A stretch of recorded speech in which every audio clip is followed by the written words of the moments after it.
So the tiny instrument of death got buffed. According to Epic, little flashbang warning here, they said it now deals higher damage, which I have found to be false. Archer went through the game files and found that it looks like it got around a 6% damage nerf if memory serves. So that's kind of weird that they mentioned that. Has stronger knockback, which is fine. I typically like enemies to be closer together. Honestly, if you shoot an explosion at a crowd of enemies, I want them to come in. And if you don't know about the tiny instrument of death, it shoots a little rocket that you can guide with your cursor. I have an ancient best perks video, which is still good, by the way, if you want to perk this weapon to your specifications. But that shows some gameplay here where you can guide it with your cursor. Kind of fun. And knocking them away is where you don't want them to go. So in my opinion, that's a nerf, but maybe knocking them away from your defense is a buff, depending on how you use it. It has a faster reload time. As I understand it, the reload is quicker enough to offset the damage. So what might have been intended in this patch note wording is that it has a higher DPS. So the damage per second is up because it reloads quicker, does less damage. Less recoil is kind of hilarious because this weapon shoots, let me see this last note here, and slightly more ammo. Yeah, so it shoots 10 shotgun shells or energy cells instead of the previous 8, but you're also shooting them quicker now. So your damage per second went up, but your ammo cost went down, and the recoil is hilarious because you're shooting all of your ammo every shot. So you're reloading after every single shot. So fire rate and ammo cost are almost irrelevant here. I don't know. It's a funny update to a weapon that is already very funny. I am running reload, double crit damage, affliction, and water because we're in a fire zone. This is a whole totally rocking out build. So yeah, Beetlejuice Commander for extra damage, totally rocking out, wafers, very standard. If you guys want to make a whole video on pistols, link to my soldier loadout video down below, because all you have to do is swap Beetlejuice for Sledgehammer and Ranger Deadeye here for Rescue Trooper Ramirez, and it's the exact same build. The only exception to how that video doesn't help with pistols is Calamity. So I don't even always recommend her because it's only for 6 shots. But if you're reloading after every single shot, that means her 20% should be permanent, which is awesome. And the impact by 25%, again, knocking enemies around more, not my preference, but if we can shoot them away from the defense, maybe it's a buff. And then Saurian Might. We're going all in on damage here. Now, you'll note that I don't have the after every reload you get a damage bonus. That's because we're already reloading at a 1.1 second interval, and that is plenty of time for Saurian Might to come back into play, and 3% of your current health on top of damage is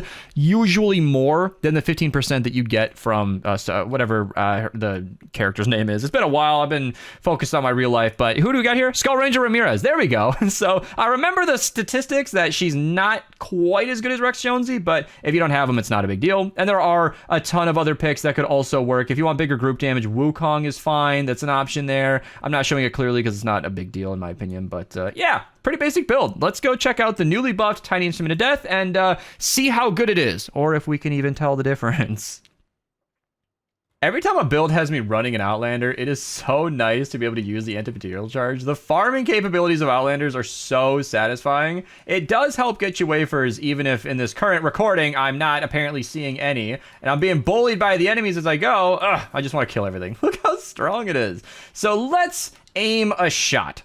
I will be the Bane of Chicken. So you can shoot it and you can guide it, and it's kind of fun. Something that just flew past my window, but yeah. It's kind of cool. You shoot a little projectile, you get to point it where you want it to go, and it's got a pretty decent range, so kind of a fun weapon.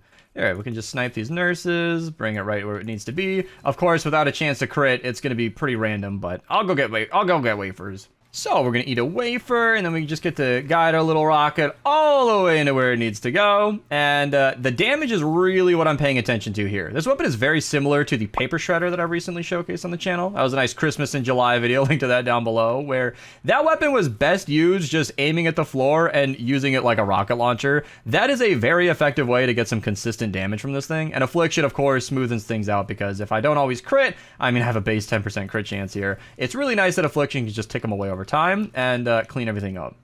All right, so it's good for crowds and you can guide it. Very fun. How good is it versus a single target? So they said the damage is increased. Let me click as quickly as I can and get canceled because of the smasher. Kill a bunch of basic targets. Activate Slay Rocket out. I mean, that's pretty good.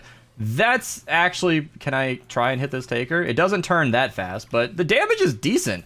For like a little pocket pistol, it's pretty good. I can't ignore the fact that we are using 10 energy cells per shot, which compared to the ancient launcher, which I've shown on the channel, is pretty bad. That's a lot of ammo for not necessarily a lot of damage. Of course, it is an explosive weapon, so we are hitting multiple targets with that, but I still can't say I'm wildly impressed. Can we at least like defend a survivor for 2 seconds just to see how it does? I don't know. Affliction's doing a decent job, but it's a lot of ammo to spend for not enough damage, maybe. Honestly, though, it's shredding everything in front of me, so the jury's still out.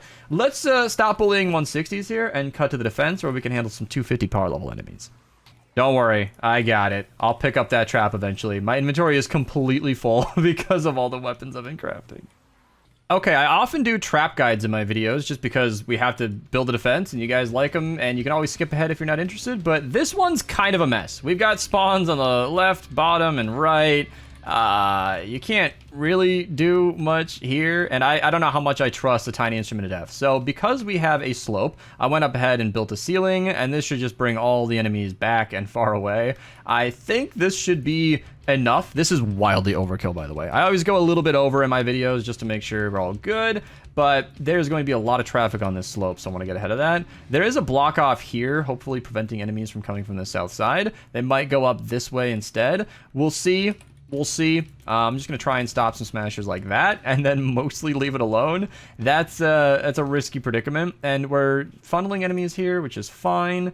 Looks like they'll be coming up this way. I'll just put some real basic defenses here, like gas, gas, and gas. And then we'll just put a wall dart. And honestly, just going to stay vigilant. I'm going to put some wall darts right here because the bigger targets are all that I'm worried about. Tiny instrument of death should be able to handle it, no problem. And I am lazily going to say, good to go. We are present. We are not AFK. We are going to fix this as needed, but I think we're ready to start.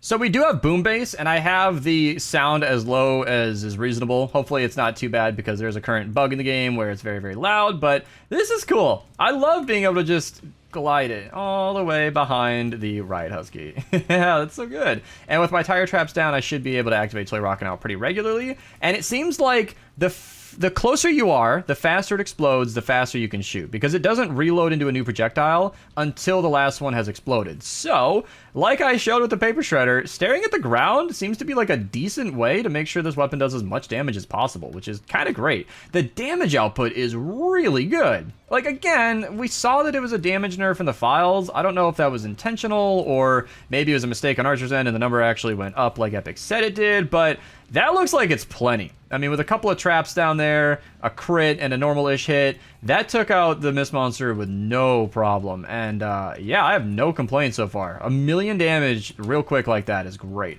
How are we doing versus a Smasher? So I got hit by a couple of wall darts, and I keep switching, and it's not switching. Okay, there we go. And, yeah, wall darts, and I think a teammate was helping here. Kine is currently using a Flutter build. I don't know if this is up on the channel or not, but I used the build that he is showcasing, or I showcased the build that he's using right here. Link to that down below if you guys want to see my Flutter showcase. It's really strong. They buffed her in the same update as the Tiny Instrument of Death here, and she is, in my opinion, viable in the 160s. Crazy. And you saw what he did to the smashers I was trying to kill. Like, they went down easily. So, yeah, maybe this one's my turn now. My teammates know that I'm showcasing this, so I hope they'll let me have them in the future, but it happens. I'm sure he's gonna regret that. He's like, oh, I'm sorry, Bees. But yeah, there we go. All right, Smasher for real this time. How can we do without the Nocturno being as insane as it is? I've covered that weapon so many times. If you guys want to see some Nocturno videos, I got you covered. But yeah, pretty good. For what is really just a pistol, an explosive pistol, that's bringing a Smasher down really, really quickly, but I really got to be eating my wafers. I've got double crit damage, and I do not have consistent battle beat with my tire traps here. If I'm going to be going up against a Smasher like I am here, I need to eat a wafer in order to have any chance at all, and it looks like we're only doing about 1.1 million. So Smashers in the 250 power level range have about 4.8 million health, which means we need to hit them at least 4 times. 1.1 million is about 4 hits to kill 4.8 million, because you're going to have traps involved, you're going to have teammates doing a little bit of damage, and the affliction in between should add some extra. So you can see that's an extra 250,000, extra 250,000, extra 250,000. Teammate helps a little bit with the Jabberwocky, and it goes down pretty well. So yeah, with a bit of teamwork and some wafers and, you know, some affliction, it's about 4 hits if you crit perfectly every time. So that's 1, 2... and that didn't crit. That one didn't crit either. Yeah, it's kind of tough. This weapon is buffed. I like the new reload speed, but 1.1 still feels kind of slow. The whole niche of this weapon is being able to guide it. But, I mean, you could just run up and aim at the floor. Like, guiding it is just a fun thing you can do if you want to try out a silly weapon, but it doesn't really justify the reduced damage. All right, next wave begins. So we got flingers this time. This is where, yeah, guiding it is great. You can kill the flinger, but it's so slow that it's still got the enemy thrown. Like it's gimmicky. I can't sell this weapon like it's something everybody should start using. If you're bored one day and you want to try out a weapon you might have never thought twice about, give the tiny instrument of death a try. It's actually fun. It's available in regular missions all the time. You might have a schematic and not even know. It's, like I said, much like the paper shredder, you just walk up to the enemies, aim at the floor, do millions of damage to everything around you. Not bad in that regard. As far as being slow to kill smashers, way too slow for flingers, and the reload speed, even at 1.1 seconds, still feels a little small. Look at that affliction, by the way. I'm giving this weapon like a B tier rating. I don't know what the plan was. I don't know why Epic came out of nowhere to buff this weapon. I don't know. It's not like it's an event weapon that's available and relevant. It's not like it's a weapon that, by the way, gas trap doing work over here. Look at that damage, my man. What kind of perks we got on this? Trap vulnerable. So if you're, okay, I don't know why they buffed this weapon. That's where I was going to leave that. Trap vulnerable. My recommendation is not to spam broadsides. Just let it walk through your tunnels. If you don't have tunnels available, I recommend placing wall darts, because if you box it in with broadsides, as we all enjoy doing, all it's going to do is trigger the broadsides, die, ideally, and then it's just going to be a bunch of stuff in the way. I do not know why it's not letting me place that trap, but you can also just be patient. I mean, wait for the wall dart to reload, shoot it, it'll come up here. I could just be a little impatient, put down one gas trap, and then, yeah, it just dies. So there's a wall dart in the wall here, and that worked. So that's what I recommend, because now the wall darts that were placed to kill the mini-boss are actually going to be helpful in the defense of the mission. So if you place a bunch of broadsides and a bunch of walls go up to, you know, get in the way of all the enemies that could be going towards your defense. I love that, by the way. I was aiming at the floor. Can I target it? Hey, there you go. I feel like that's Epic's dream. That's what they want you to do with this weapon, but that is so tough to pull off. Like, I might not be able to do that again. Like, you know what I mean? The projectile is so slow that getting it to line up is so finicky. I just would only trust a hit scan weapon in the future, but I guess maybe I have a thumbnail picture. Like, that was perfect, but doing that consistently is not something I expect, and I don't think I could do that. Because it shoots so slow that you can't just aim at the enemy, but you need it to, like, actually line up with where the enemy's going to be. You need to predict it a little bit, and that's a lot to ask. That's tough to do. It's such a weird weapon. Yeah, and it is elemental. So I was able to at least run a water copy for a fire mission, so it gets that damage. I was going to say damage bonus. If you use energy versus elemental, you are doing 3/4 of your normal damage. So in most normal situations like that, you are already working with a damage decrease. So using water just means I'm doing my full damage. That's basically it, versus fire enemies. Versus physical, it's always the same. So energy versus physical is the same as water versus physical, but being elemental means it's better versus these normal targets and elemental mini bosses and smashers, and that's great. But there's just not too much going for this weapon. So I said B or C. I mean, if you're aiming at the ground, I guess it's like an A tier performance, but if you take into account the whole scope of the mission, like this right here, you got to take her flying through the air, and what are you supposed to do? Right? And it looks like you can actually shoot faster than it explodes. You know what? Not gonna lie. If you are a tiny instrument of death defender, I probably could have been doing this the whole time. Could have just been spam clicking, getting a second one out in the air before the other one's even out of there. That's actually pretty good. Probably should have been doing this the entire time. That would drastically increase the overall damage performance of this weapon. But otherwise, it's a fun weapon, and I hope you enjoyed. Channel members get early access to my videos, but if you subscribe, all of them will be free to view eventually. Thank you guys so much for watching. Like the video if you liked it.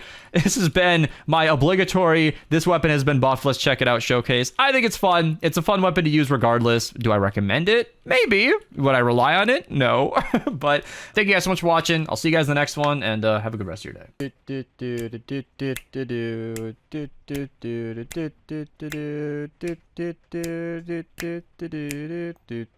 And then